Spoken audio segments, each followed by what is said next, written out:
வணக்கம் நண்பர்களே. கருணைக்கிழங்க சாதாரணமாக எடுத்துக்காதீங்க. தேரையர் சொல்லித்தந்த எளிய மருந்துகளில் இதுவும் ஒன்று. தேரையர் வைத்திய நூலில் 237 மற்றும் 238 பாடலின் வரிகளில் தெளிவான விளக்கத்துடனும் எளிய பொருட்களை பயன்படுத்தியும் பல நோய்களை குணமாக்குகிற பக்குவத்தையும் இங்கே பதிவிடுகிறோம்.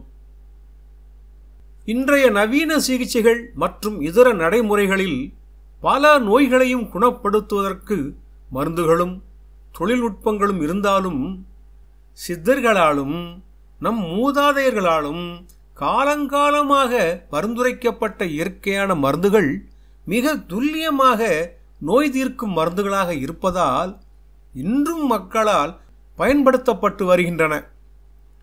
சித்த மருந்துகள் இன்றும் மக்களால் விரும்பப்படுவதற்கு இன்னொரு காரணமாக இருப்பது, எந்த நோயாலும் பாதிக்கப்பட்டாலும் அதற்கான சரியான மருந்துகளை நம் முன்னோர்கள் அனைவருக்கும் எளிதாக கிடைக்கக்கூடிய பொருட்களை பயன்படுத்தி அனைவருக்கும் குணம் கிடைக்கும் மருந்துகளாக பரிந்துரைத்துள்ளனர். எந்த ஒரு பாரபட்சமும் இன்றி, எந்த சாதிய பாகுபாடும் இல்லாமல் நம் சித்தர்கள் வழங்கிய மருந்துகள் நிச்சயம் போற்றத்தக்கவையே. சித்தர் தேரையர் சொன்ன வாத வைத்தியம் என்னும் நூலில் மூல நோய்க்கு கருணைக்கிழங்கின் மருத்துவ பயன் பற்றி சொல்லியிருப்பதையும் பக்குவத்தையும் பார்த்து வருவோமா? பல ஆரோக்கிய நன்மைகள் கொண்ட பொதுவாக காய்கறி கடைகளில் கிடைக்கும் கிழங்கு வகைகளில் ஒன்று கருணைக்கிழங்கு. கருணைக்கிழங்கின் பயன்களாக சொல்லப்படுவது, சர்க்கரை நோய் உள்ளவர்களுக்கு இரத்தத்தில் சர்க்கரையின் அளவை குறைக்கவும், பெண்களுக்கு மாதவிடாய் பிரச்சனைகள் மற்றும் மாதவிடாய் காலத்தில் ஏற்படும் வலியை குறைக்கவும், 40 வயதுக்கு மேல் மாதவிடாய் நிற்கும் காலத்தில் ஏற்படும் வலியுடன் கூடிய இரத்தப்போக்கையும் தடுக்கிறது. உடலில் இழந்த வலிமையை மீண்டும் மீட்டுத் தருகிறது. பெண்களுக்கு வரும் வெள்ளைப்படுதல் நோயிலிருந்து குணமாக்குகிறது. பெண்களின் ஹார்மோன் பிரச்சனைக்கும் சிறந்த மருந்தாக பயன்படுகிறது. உடல் வலியை குறைக்கவும் உதவுகிறது. கொழுப்பு குறைப்பு, உடலின் எடையை குறைக்கவும் கருணைக்கிழங்கு பயன்படுகிறது. நெஞ்செரிச்சல் மற்றும் அல்சர் தொடர்பான நோய்கள் குணமாகவும், இதய நோய்கள், உயர் இரத்த அழுத்தம் போன்ற பிரச்சனைகளிலிருந்து விடுபடவும் செய்கிறது. மேலும் மலச்சிக்கல் மற்றும் மூல நோய்கள் குணமாகவும் கருணைக்கிழங்கு பயன்படுகிறது.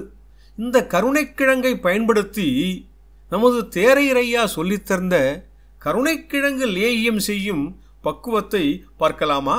தேவையான பொருட்கள்: 200 கிராம் நறுக்கிய கருணைக்கிழங்கு, 200 கிராம் நறுக்கிய மெருகன் கிழங்கு, 200 கிராம் நறுக்கிய அமுக்கரா கிழங்கு, 200 கிராம் நறுக்கிய சின்ன வெங்காயம், 500 கிராம் நெய், 500 கிராம் நாட்டு சர்க்கரை.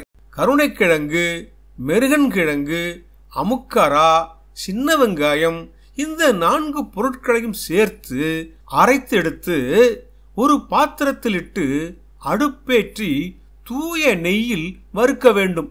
கூடவே சர்க்கரையையும் கொஞ்சம் கொஞ்சமாக சேர்த்து மெழுகு பதம் வரும் வரைக்கும் கிண்டி எடுத்துக்கொள்ள வேண்டும். இந்த லேகியத்தை தினமும் ஒரு நாளைக்கு 2 முறையாக காலை மற்றும் மாலை வேளைகளில் 1 ஸ்பூன் அளவு அல்லது ஒரு சிறிய நெல்லிக்காய் அளவு எடுத்து 3 நாட்களுக்கு உட்கொள்ள வேண்டும் என்று நம் சித்தர் தேரையர் குறிப்பிடுகிறார்.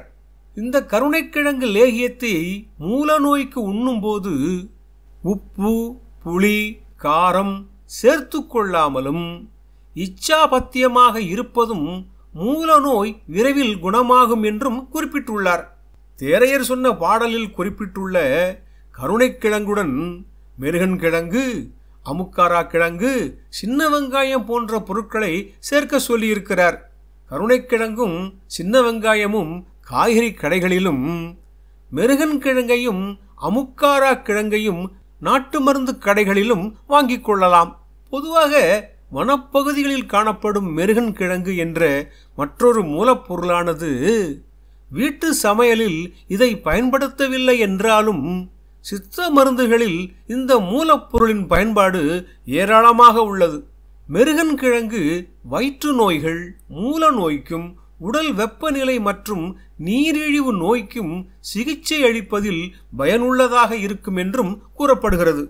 அஸ்வகந்தா என்று பொதுவாக அழைக்கப்படும் அமுக்காரா கிழங்கு சோம்பல் மற்றும் நரம்பு தளர்ச்சியை போக்கி உடலின் ஆற்றலை தருவதில் சிறப்பான பலனை தரும். சின்ன வெங்காயத்தின் சாறு அதிகப்படியான உடல் சூட்டை குறைக்கவும் காயங்களை ஆற்றவும் உதவுகிறது. சொரிந்த இரத்த மூலம் எனப்படும் மூல நோயால் ஏற்படும் இரத்தத்துடன் வரும் வலியை போக்கும். மூல நோயின் ஆரம்ப அறிகுறிகளும் குணமாகும் என்றும் மாதவிடாய் வலியை போக்கவும் இது பயனுள்ளதாக இருக்கும் என்றும் சித்தர் தேரையர் ஐயா குறிப்பிட்டுள்ளார். கருணைக்கிழங்கை மாதத்திற்கு 2 முறையாவது வெவ்வேறு உணவு பக்குவங்களில் செய்து உண்பது என்பதும் சிறந்த ஆரோக்கியம் தரும். சித்தர் தேரையர் சொல்லித்தந்த மதிப்புமிக்க தகவல்களை தெரிந்து கொள்வது நல்லதுதானே? பதிவை பகிர்ந்து கொண்ட அன்பர்களுக்கு நன்றி.